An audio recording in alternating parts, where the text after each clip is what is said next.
করতে হয় অ্যাকাউন্টেবিলিটির জায়গাগুলোতে সেই অধ্যাদেশগুলোকে বাতিল করা হচ্ছে এবং রাষ্ট্রীয় প্রতিষ্ঠানগুলোর যেটা আমাদের দীর্ঘ লড়াই, ইভেন আমরা বিএনপিকেও লড়াই করতে দেখেছি, বিএনপিকেও বলতে দেখেছি, সেই প্রতিষ্ঠানগুলোকে আবারও আগের জায়গায় ফিরিয়ে নেয়। এবং এখন আমাদের মনে হচ্ছে বিএনপি তখন যেটা বলতো যে এই আমাদের বিচারালয়ের রাজনীতিকরণ হয়েছে, দুদকের রাজনীতিকরণ হয়েছে এবং রাজনৈতিক উদ্দেশ্যে ব্যবহার করা হয়, সেটা বিএনপি শুধু বলতো কারণ সে নিজে ব্যবহার করতে পারছে না। এখন সে নিজে রাজনৈতিকভাবে এই প্রতিষ্ঠানগুলোকে ব্যবহার করার জন্য আবার সেই ক্ষেত্রটা প্রস্তুত করছে। আমরা বারবার ওনাদেরকে সংবিধানের কথা বলতে শুনি এবং সংবিধান সংবিধান সংবিধান শুনতে শুনতে মাথা নষ্ট হয়ে গেছে। এখন মানুষ বিভিন্ন সামাজিক বিষয়ে কথা বলতে গেলেও সংবিধান নিয়ে আসে।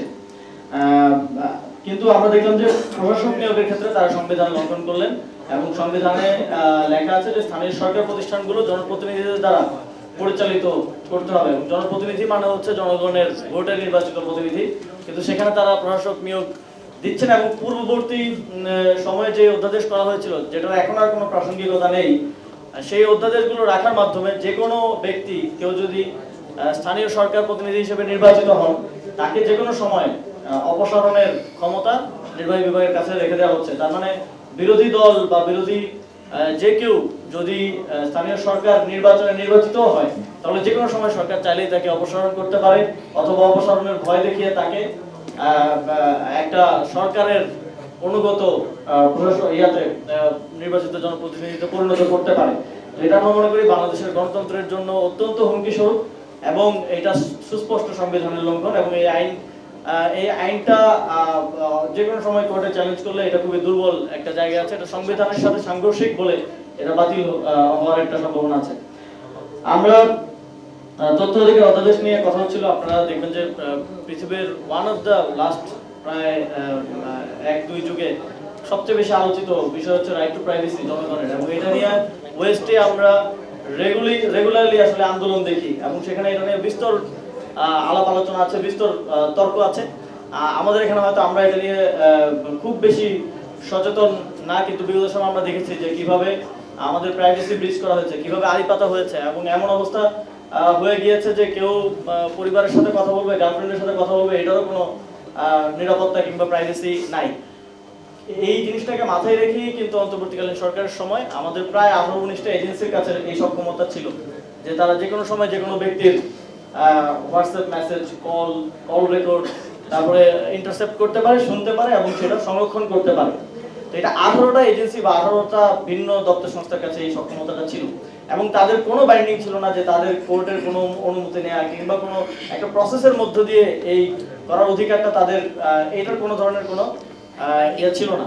তো অন্তর্বর্তীকালীন সরকারের সময় শুধুমাত্র 4টা এজেন্সিকে এই সক্ষমতাটা দিয়ে এই অধ্যাদেশটা করা হয়েছিল এবং সেক্ষেত্রেও যে কোনো ব্যক্তির যদি প্রাইভেসি ব্রিচ করতে হয়, যদি আড়ি পাততে হয়, তাহলে সেটা আদালতের একটা কোর্ট অর্ডার নিয়ে সেটা করতে হবে। এর মাধ্যমে আপনার আমার জনগণের যেই রাইট টু প্রাইভেসি, এইটাকে সংরক্ষণ করার জন্য এই অধ্যাদেশটা করা হয়েছিল। সেই অধ্যাদেশটাও বাতিল করার মাধ্যমে আবারও যে কোনো সময় আপনাকে আপনার ফোন কল, হোয়াটসঅ্যাপ কল বা কথাবার্তা ইন্টারসেপ্ট করার ক্ষমতাটা সরকার এবং এই যে প্রায় 18-19টা এজেন্সির কাছে দিয়ে রাখা হচ্ছে। এবং আমরা দেখেছি যে অন্তর্বর্তীকালীন সরকারের সময় উপদেষ্টারা ছিলেন অনেকেই, তারা আমার কলিগ ছিলেন, এই অধ্যাদেশগুলো সে সময় করার ক্ষেত্রে গুরুত্বপূর্ণ অবদান রেখেছেন এবং স্টেক হোল্ডার কনসালটেশন করেছেন। বিভিন্ন প্রক্রিয়ার মধ্য দিয়ে ঐক্যমত্য কমিশনের অনেকগুলো অধ্যাদেশের বিষয়ে আলোচনা হয়েছে, এগুলো করা হয়েছে। কিন্তু এখন আমরা খুবই দুঃখের সাথে আসলে দেখতে পাচ্ছি যে উপদেষ্টারা বেশিরভাগই তারা সিভিল সোসাইটির প্রতিনিধিত্বই করতেন এবং আওয়ামী লীগের সময় পূর্ববর্তী সময়ে তারা খুবই ভোকাল ছিলেন। তারা এখন এক ধরনের নীরবতা পালন করছেন এবং যখন কথা হয় অনেকে আমাকে বলেন যে একটু রয়ে সয়ে কথা বলা। এখন আমার মনে হয় যে এক্ষেত্রে সকলের দায়িত্ব আছে। আপনারা এই গণঅভ্যুত্থানের ফলে শত শত হাজার হাজার মানুষের জীবন দানের ফলে উপদেষ্টা হিসেবে সে সময় দায়িত্ব পেয়েছিলেন, কাজ করার সুযোগ পেয়েছিলেন। শুধুমাত্র সেটা করে দিলেই এটা কোনো গভর্নমেন্ট জব না, আমাকে চাকরি থেকে ফায়ার করে দিলেও শেষ। এটার একটা জাতীয় দায়িত্ব আপনাদেরও আছে। এবং আমরা মনে করি যে পূর্ববর্তী সরকারের সকল উপদেষ্টাদের তাদের সিভিল সোসাইটির যে রোলটা আওয়ামী লীগের সময় ছিল, অ্যাটলিস্ট সেখানে ফিরে আসা উচিত এবং এক্ষেত্রে কোনো ভয় ভীতি রাখা উচিত না। এবং আমরা দেখেছি যে বিগত সরকারের সময়ও জাতীয় নাগরিক পার্টিকে অনেক সময় কিংস পার্টি বলা হতো, আমরা দেখেছি যে এবং আমরা দেখছি যে বর্তমান সময়ে আবার সরকার যে যে প্রক্রিয়াগুলো অবলম্বন করছে, আমরা ইতিহাসে বিভিন্ন সময় কিংস পার্টি যেভাবে গঠিত হয়েছিল, জাতীয় পার্টি হয়েছিল, বিএনপিও হয়েছিল, যে প্রক্রিয়ার মধ্য দিয়ে হয়েছিল সেই প্রক্রিয়াগুলোই আবার অনুসরণ করা হচ্ছে। এই যে প্রশাসক বসানো থেকে শুরু করে এগুলো খুবই পরিচিত প্রক্রিয়া, এর মধ্য দিয়েই একটা স্বৈরাচারের জন্ম হয়।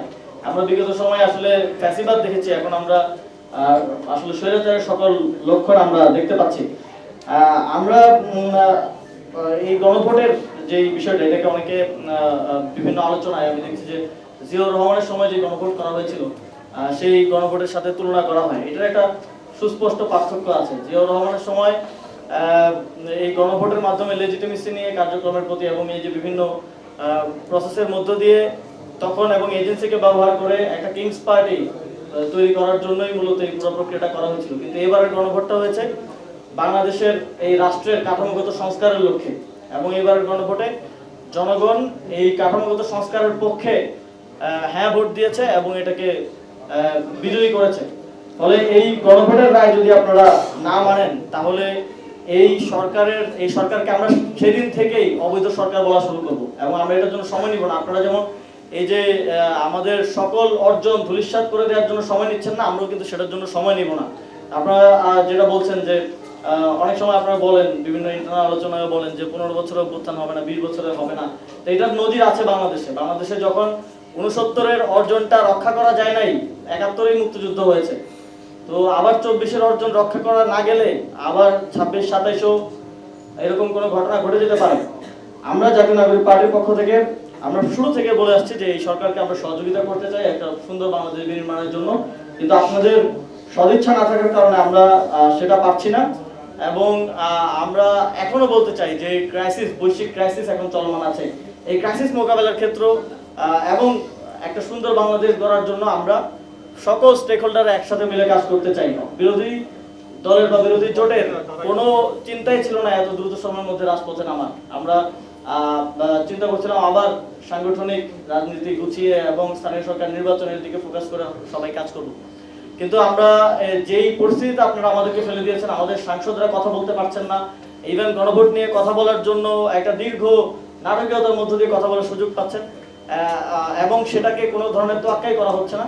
এই পরিস্থিতিতে আমাদের আসলে রাজপথে নামা ছাড়া কোনো উপায় ছিল না, এবং সামনের দিনে হয়তো আমাদের এই আন্দোলন আরো বড় পরিসরে আমাদেরকে ভাবতে হতে পারে, এবং সেক্ষেত্রে এটা কারোর জন্যই ভালো হবে না, এটা ওভারঅল বাংলাদেশের জন্য একটা ক্ষতি হবে। সেজন্য আমরা আপনাদেরকে আহ্বান জানাতে চাই, এখনো আপনারা হুঁশে ফিরে আসুন এবং আপনারা মনে করুন যে আপনাদের সাথে বিগত সময়ে কি কি হয়েছিল, এবং সেই জায়গা থেকে সদিচ্ছা দেখান এবং একসাথে আমরা একটা সুন্দর বাংলাদেশ গড়ি। অন্যথায় আমাদের জনগণের কাছে ফিরে যাওয়া ছাড়া এবং জনগণকে আমাদের সাথে নিয়ে আসা ছাড়া আর কোনো উপায় থাকবে না। আমাদের আজকের এই সংবাদ সম্মেলনের অন্যতম দাবি হচ্ছে এই অধ্যাদেশগুলোকে অবশ্যই আইনে পরিণত করতে হবে, এবং যেই অধ্যাদেশগুলো স্থানীয় সরকার অধ্যাদেশ সহ যেগুলো সেই সময়ের প্রয়োজনীয় বিশেষ পরিস্থিতিতে করা হয়েছে সেগুলোকে বাতিল করার মাধ্যমে আপনাদের সদিচ্ছা এবং কমিটমেন্টটা বাস্তবায়ন করুন। সকলকে ধন্যবাদ আজকে উপস্থিত হওয়ার জন্য। আমাদের কোনো প্রশ্ন থাকলে করতে পারেন।